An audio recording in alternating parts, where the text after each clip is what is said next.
Sabe, já parou para pensar como é que a psicologia conseguiu se firmar como uma ciência de verdade?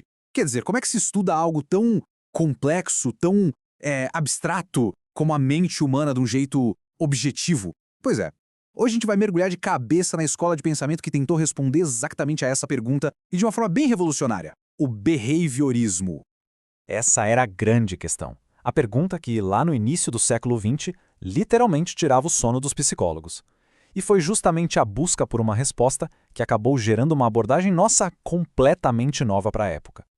Ok, então o nosso roteiro de hoje é o seguinte. A gente começa entendendo o que é essa tal de ciência do comportamento. Depois, a gente volta para o começo de tudo, para o foco no observável. Daí, a gente avança para a evolução, para o behaviorismo radical.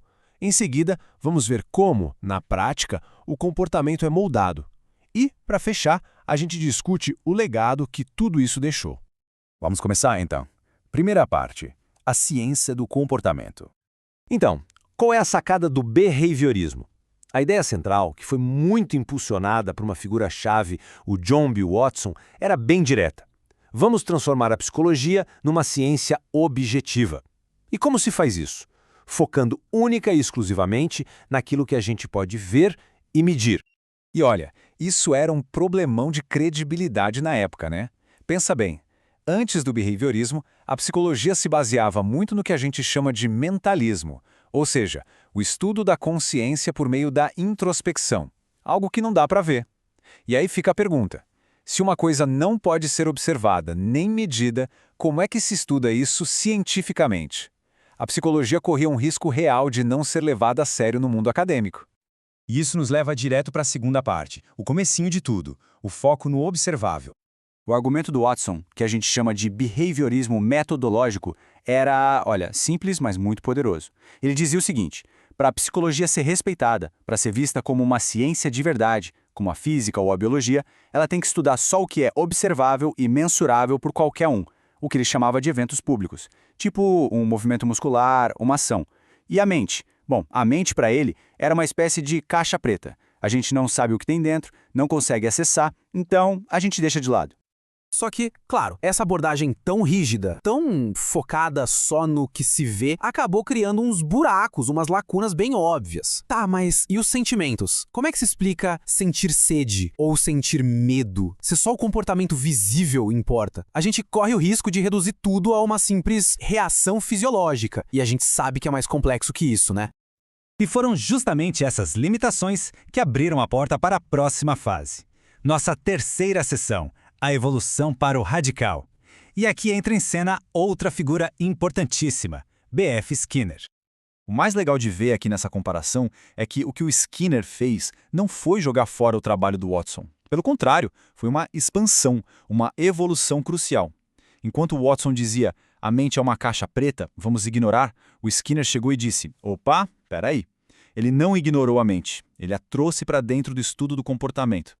A lógica do Skinner era a seguinte: aquilo que acontece dentro da pele, por assim dizer, pensamentos, sentimentos, essas coisas também são comportamentos. São o que ele chamou de eventos privados. A grande diferença é que só a própria pessoa tem acesso direto a eles. Mas isso não quer dizer que eles não possam ser estudados. A gente pode, por exemplo, analisar como eles se relacionam com o ambiente e com os comportamentos públicos. E essa mudança de perspectiva filosófica, do realismo para o pragmatismo, foi a chave de tudo. Para um pragmatista, a verdade de uma ciência não é se ela descreve a realidade perfeitamente, mas sim se ela funciona, se ela é útil, se ela permite que a gente faça coisas no mundo. E vamos combinar, uma ciência do comportamento que consegue incluir o nosso mundo interior é muito mais útil, muito mais completa. Ok, então com essa visão mais ampla do Skinner, a gente chega na nossa quarta parte. Como, afinal, o comportamento é moldado? Como é que a gente aprende as coisas, na prática, segundo essa visão? E aqui tem um ponto que é, fundamental. Para um behaviorista, comportamento não é só a ação em si. Tipo, levantar o braço. É muito mais que isso. É relação inteira. É esse fluxo de interação constante entre um organismo e o seu ambiente. Pensa numa dança. Não é só um passo. É interação com o parceiro, com a música, com o espaço. É uma via de mão dupla o tempo todo. E como essa dança acontece? Bom, a aprendizagem segue o que eles chamam de contingência de 3 termos. É uma receitinha de bolo, basicamente.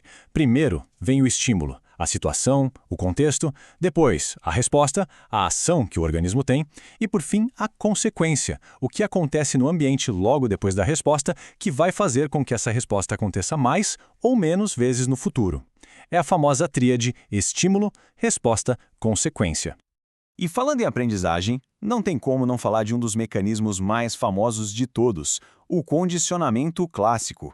É o famoso experimento do Pavlov com os cães, lembra? A ideia é genial de tão simples. Um sino, que no começo não significa nada para o cachorro, é tocado toda vez antes de dar comida. Depois de repetir isso várias vezes, o que acontece? Só o som do sino, sem comida nenhuma, já faz o cachorro salivar. É a mais pura aprendizagem por associação. Muito bem. Para a gente fechar, vamos para a nossa última parte, o legado do behaviorismo. Afinal, qual foi o impacto que essa escola toda deixou para a gente? Olha, o maior legado, sem a menor dúvida, foi ter colocado a psicologia no mapa das ciências. Deu a ela um objeto de estudo objetivo, mensurável. Mas a influência não para por aí, de jeito nenhum. Os princípios behavioristas são a base para muita coisa que a gente usa hoje, desde terapias super eficazes, como a terapia cognitivo-comportamental, até técnicas de ensino em escolas e, claro, no adestramento de animais. E tudo isso nos deixa com uma pergunta, uma provocação final para a gente ficar pensando. Se o nosso comportamento é, em grande parte, moldado pelo ambiente, por essa dança de estímulos e consequências, até que ponto a gente é realmente livre nas nossas escolhas? Fica aí a reflexão.